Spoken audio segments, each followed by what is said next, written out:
Bonjour à tous, nouvelle vidéo matériel, donc matos. Aujourd'hui, deux petits éléments supplémentaires m'ont été envoyés gentiment par la société Mira. Donc voilà, vous les connaissez, ils font des masques à gaz, ils font des tenues de NRBC. Et ici, ils ont une nouvelle capsule, un nouveau filtre en fait pour les masques à gaz Mira. Allez voir les vidéos que j'ai faites il y a déjà pas mal de temps.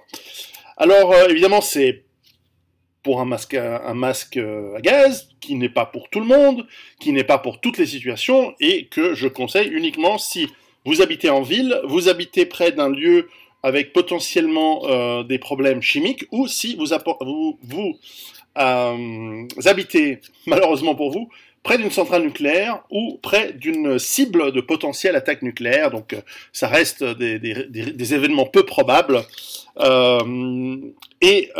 vous devez évidemment opérer dans des zones qui pourraient être contaminées, eh bien un bon filtre, alors ici c'est un filtre qui a c'est le NBC 77, qui est le niveau au-dessus des filtres que j'avais présenté la dernière fois. Il est aussi un petit peu plus cher. Mais aujourd'hui, je voulais surtout vous présenter, c'est arrivé dans un carton, c'est en fait la tenue de protection Mira. Alors, je sais, vous pouvez trouver des tenues de protection dans des magasins spécialisés, mais celle-ci, elle est faite assez, je la trouve très bien.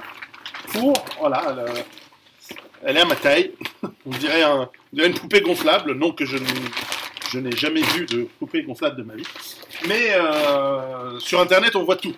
Bref, cette tenue est imperméable et donc peut servir dans les environnements. Je vais l'enfiler et on va voir ce que ça donne. Je l'ai enfilé, il y a un système de fermeture éclair, un système de fermeture velcro en plus, et puis, bien sûr, de quoi la fermer autour d'un masque, par exemple. Alors ça, c'est mon masque d'entraînement quand je fais du tir.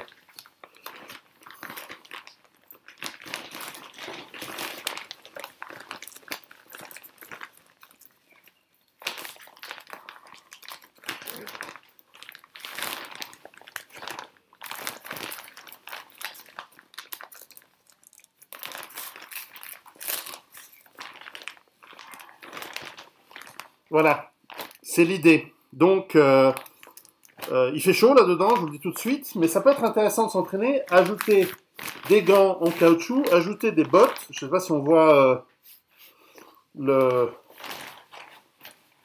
bête. Voilà. Le truc, je peux vous dire qu'il faut espérer qu'il y ait des accidents chimiques ou nucléaires en plein hiver, où il fait froid, parce que ça tient très très chaud.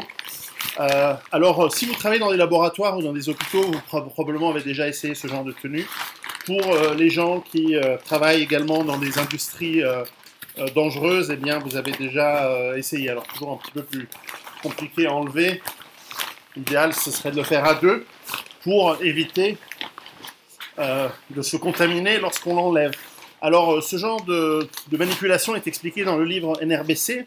On enseigne, on en montre avec des croquis dans NRBC comment enlever des vêtements contaminés. Et voilà, donc c'est un petit plus. Hein. Je ne vous dis pas que tout le monde doit avoir ce genre de matériel. C'est un petit truc à avoir encore une fois, si vous habitez près de zones à risque, ou si vous devez absolument aller chercher quelqu'un qui est dans une zone contaminée à risque, etc. C'est possible, hein. Ou des biens précieux absolument qu'il vous faut récupérer. Qui sait, ça peut être possible. Donc aujourd'hui, on peut acquérir, je vous mettrai le lien dans la description, ce genre de matériel. Demain, on ne sait pas. Préparez-vous et à bientôt.